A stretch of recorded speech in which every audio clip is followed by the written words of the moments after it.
नमस्कार। बीएड तृतीय वर्ष जिससे हमारा शैक्षिक प्रबंधन तथा समावेशी विद्यालय का सृजन थर्ड पेपर है हमारा। और आज हम लोग बात करने वाले हैं साला कैलेंडर की आवश्यकता एवं महत्व के बारे में। साला कैलेंडर जिसकी बात हम लोग कर चुके हैं कि एक प्रधानाध्यापक है वो साला कैलेंडर जब बनाता है सुविधा पंचांग के आधार पर, जैसे पहले वार्षिक सुविधा पंचांग छपती थी और आज है जो मासिक सुविधा पंचांग छप रही है। अब इस आधार पर वो क्या करता है, कैलेंडर का निर्माण करता है जिन्हें संपूर्ण विषय से संबंधित है, जो अध्यापन के जो अवर्स हैं उनके बारे में जानकारी सारी लिखता है वो। और इसके अलावा विभिन्न प्रकार के जो शैक्षिक शैक्षिक गतिविधियां विद्यालय में आयोजित की जाने वाली है उनसे संबंधित सारी जानकारियां उसके अंतर्गत वो लिखता है। और उसके अंतर्गत छुट्टियां अवकाश से संबंधित जो प्रावधान होता है, स्थानीय अवकाश अनिवार्य जो होते हैं, ऐच्छिक होते हैं, ये सारी सूचनाएं उसके अंतर्गत होती है। अब इसकी जो आवश्यकता और ये क्या महत्व रखता है इसकी चर्चा आज हम आपकी वीडियो के माध्यम से करने वाले हैं। अब जब हम पहले आवश्यकता की बात कर लेते हैं, इसकी नीड क्या है, तो पहला आवश्यकता में प्रतिदिन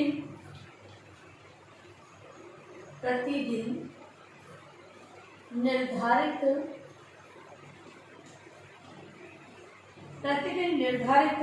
कार्यक्रमों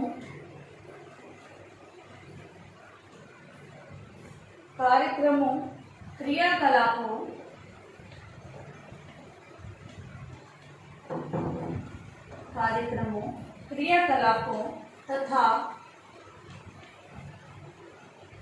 गतिविधियों को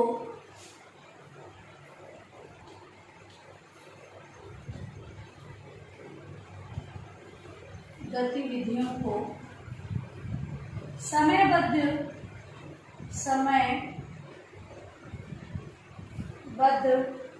कार्य द्वारा विभक्त करने के लिए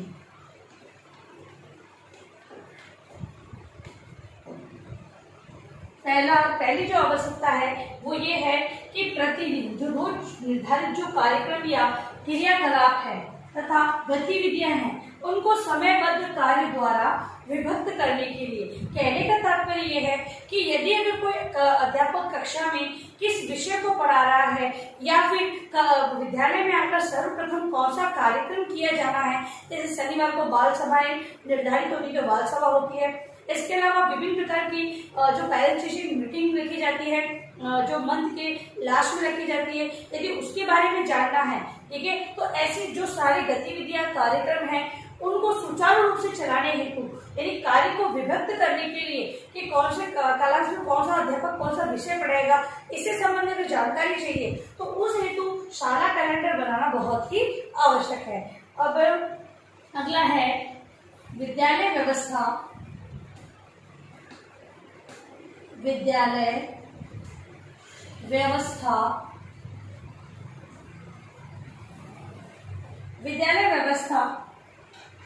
को सुचारू रखने के लिए।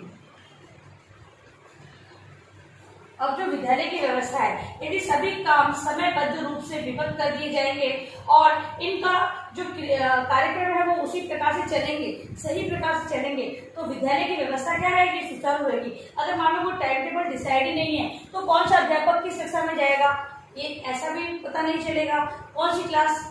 कभी तो अध्यापक एक ही कक्षा में सभी अध्यापक मतलब कि जैसे कि हम ये कह सकते हैं कि टाइम टेबल डिसाइड नहीं है तो एक अध्यापक उस कक्षा में गया, दूसरी कक्षा में गया, लेकिन तीसरी कक्षा में जाना वो भूल गया या गया ही नहीं, उसे लगा कि कोई और क्लास में। अगर टाइम टेबल डिसाइड है तो फिक्स होगा कि कौन सी कक्षा में कौन सा अध्यापक है। कोई क्लास खाली रहती है या तो उसे कंबाइन कर दिया जाएगा या फिर उसका किसी कोई अध्यापक फ्री है तो उसका समायोजन अरेंजमेंट लगा दिया जाता है। तो इस प्रकार से सुचारू रूप से रखने के लिए इसका निर्माण किया जाता है।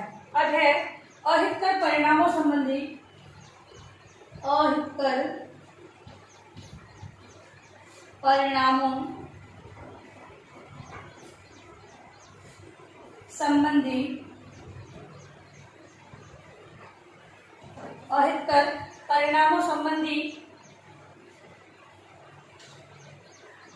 दोष को दूर करने के लिए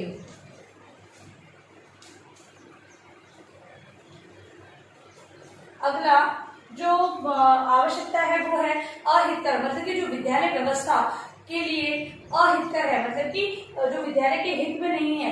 इस प्रकार के जो दोष होते हैं उनको दूर करने के लिए यदि हमारा काम सुचारू रूप से चल रहा है, सभी कार्यक्रम अपने समय में विभक्त किए गए हैं और समयबद्ध रूप से वो चल रहे हैं, तो यहाँ पर किसी भी प्रकार का विद्यालय का अहित नहीं होगा। क्योंकि अगर मान लो ज्यादा कक्षाएं खाली जाएंगी तो बच्चा है वो घर जाके बोलेगा, पेरेंट्स है वो आकर बात करेंगे कि हमारे बच्चे को इस विषय के बारे में कोई जानकारी नहीं है, कोई अध्यापक पढ़ा ही नहीं रहा है। तो ऐसी सारी जो अव्यवस्थाएं हैं वो समाप्त हो जाएगी जब हम समयबद्ध रूप से कार्य करेंगे। इसके अलावा शाला प्रधान द्वारा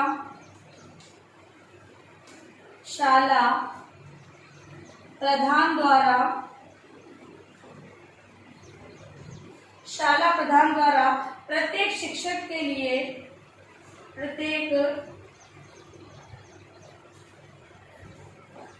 शिक्षक के क्रियाकलापों उनकी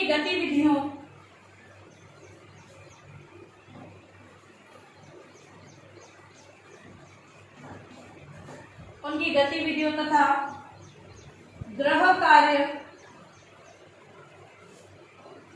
एवं लिखित कार्य का मूल्यांकन समय पर करने के लिए। अगला है कि जो कार्यक्रम है, क्रियाकलाप है वो सुचारू रूप से हो रहे हैं, लेकिन उनको जो समय के अनुसार मतलब उनका मूल्यांकन, यानी कि वो कार्य समय पे हो रहे या नहीं हो रहे। जब ऐसा जो समय पर विभक्त कर दिया जाएगा तो सारा कार्य समय पे होगा। अब समय पे होने से क्या होगा कि एक प्रधानाचार्य है वो जांच जब अपनी करेगा, मूल्यांकन, क्योंकि एक पर्यवेक्षण का कार्य एक प्रधानाचार्य को समय समय करना होता है। वो जांच हेतु अलग अलग जो दिन है उनको फिक्स करके रखता है कि इस समय में इस कक्षा का मूल्यांकन करूंगा। तो मूल्यांकन के अंतर्गत जो अध्यापक है वो लिखित एवं लिखित कार्य की जांच करते हैं या नहीं करते हैं, लिखित कार्य बच्चों को करवा रहे हैं या नहीं करवा रहे हैं, तब गृह कार्य उन्हें कितना दिया जा रहा है, किस प्रकार से वो कर रहे हैं, बच्चे वो गृह कार्य करके लाते हैं या नहीं लाते हैं। ये सारी जो जानकारी प्रधानाचार्य को अगर चाहिए जांच करनी है तो उसके लिए एक कैलेंडर का डिसाइड करना बहुत ही जरूरी है। उसी के आधार पर उन कक्षाओं की जांच व्यवस्था की जाती है और वो व्यवस्था के अनुसार आगे का कार्यक्रम डिसाइड होता है। अब है शाला कैलेंडर का महत्व।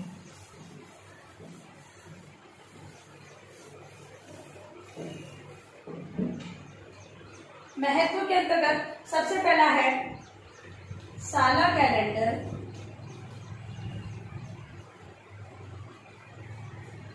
शाला कैलेंडर में शाला के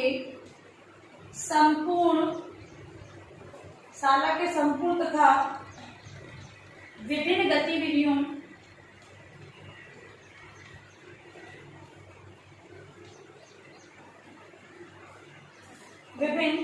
गतिविधियों को समुचित स्थान दिया जाता है।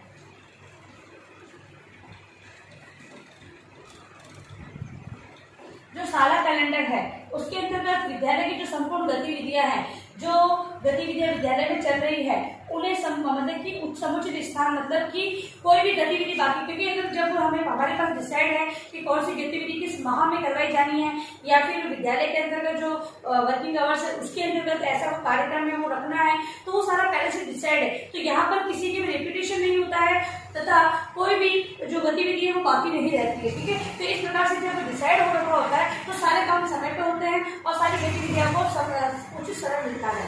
अगला है अध्यापकों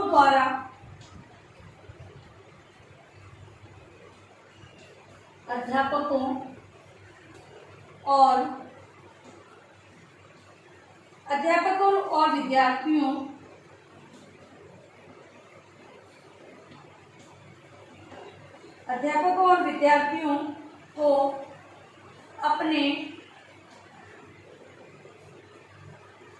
निर्धारित समय का बोध होता है। जो अध्यापक और विद्यार्थी हैं वो अपने निर्धारित समय में सभी कार्य करते हैं। अगर विद्यार्थी बोले तो विद्यार्थियों को ज्ञात है कि अगर हमारी एक्स्ट्रा क्लास लगने वाली है तो कहाँ पर लगेगी, किस समय लगने वाली है। इसके अलावा अभी प्रार्थना सभा होगी, इस समय तो प्रार्थना में खड़ा होना है, कभी बाल सभा है तो बाल सभा। मतलब कि विद्यार्थी है वो जागरूक रहेंगे कि समय के बारे में उन्हें पता है कि कब हमें किस समय कौन सा कार्य करना है। इसके अलावा जो अध्यापक है उन्हें भी फिक्स कर दिया गया है कि कौन से विषय किस कला में कहाँ पर पढ़ाना है। इसके अलावा विभिन्न प्रकार की जो गतिविधियां आयोजित की जाने वाली है उसमें किस किस का कार्य कौन कौन सा है। तो इस प्रकार से दोनों ही क्या होता है, समय का निर्धारित समय का बोध रहता है उन्हें और उस समय वो अपना कार्य करने का कार्य करते हैं। फिर है साला कैलेंडर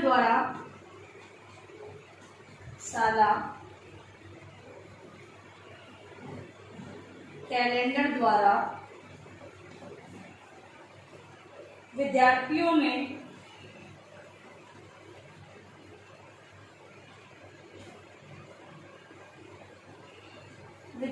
में सक्रियता तथा अनुशासन की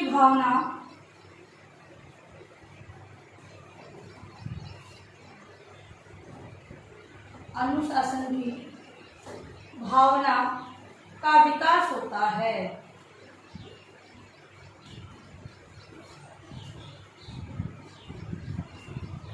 अगला जो महत्व है वो ये है कि साला कैलेंडर है वो उससे विद्यार्थी जब सारे काम हमें पता है किस समय करने हैं तो सभी विद्यार्थी वो सक्रिय रह के कार्य करते हैं तथा कार्य है वो अनुशासित होता है। जब वो टाइम फिक्स नहीं होता है तो कभी कौन सा कार्य करवाया जाता है। तो यहाँ पर अनुशासनहीनता होती है कि भाई अगर समय ही ज्ञात नहीं है तो विद्यार्थी है उनमें हलचल होगी, वो आपसी बातचीत करेंगे, समय पे कार्य नहीं करेंगे।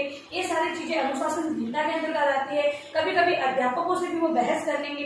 तो ये सारी चीजें कब होगी, जब समय डिसाइड नहीं होगा। लेकिन जब समय फिक्स रहता है तो वो सारे कार्य समय पे होते हैं। तो यहाँ पर विद्यार्थी सक्रिय रहकर कार्य करते हैं तथा उनमें अनुशासन की भावना का विकास होता है। वो अनुशासित रहते हुए समय पर अपना कार्य पूर्ण करते हैं। इसके अलावा शिक्षकों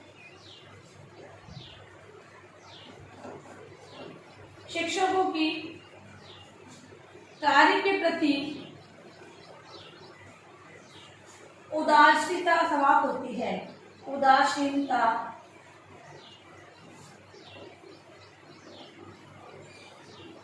समाप्त होती है।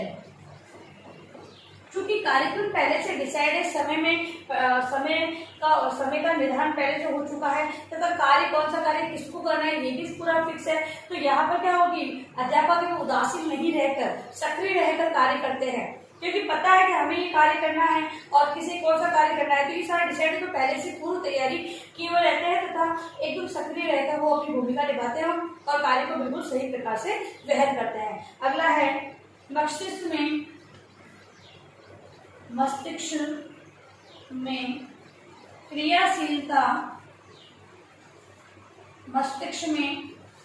क्रियाशीलता बनी रहती है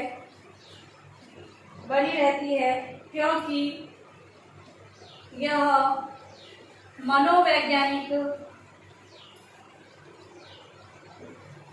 मनोवैज्ञानिक सिद्धांत पर आधारित है।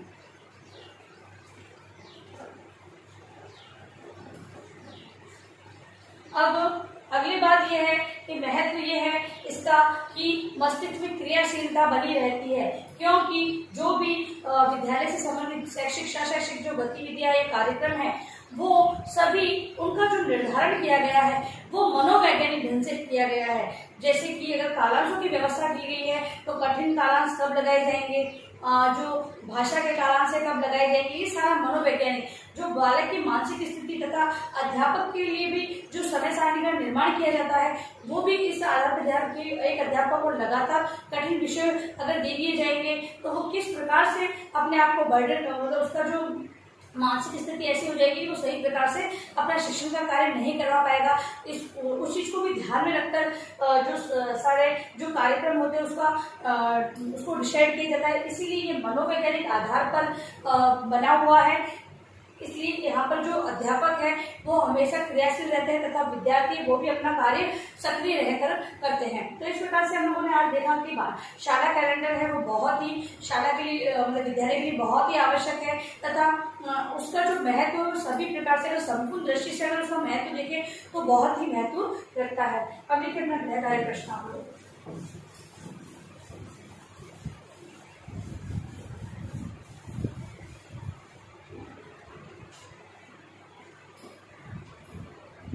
आपका गृह कार्य है शाला कैलेंडर की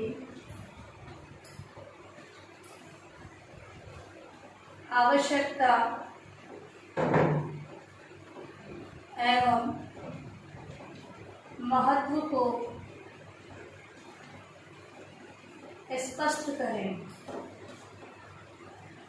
ठीक है, ये आपका गृह कार्य प्रश्न है जिसको अनिवार्य रूप से आपको उत्तर पुस्तिका में लिखना है और अंत में इस महामारी के दौरान में कम से कम आवश्यक कार्य होने पर बाहर निकले। यदि बाहर जाते तो 3 बातों का विशेष ध्यान रखें, मास्क लगाएं, सोशल डिस्टेंस में और हाथों को बार बार सैनिटाइज करते रहे। सोशल ध्यान रखें। धन्यवाद।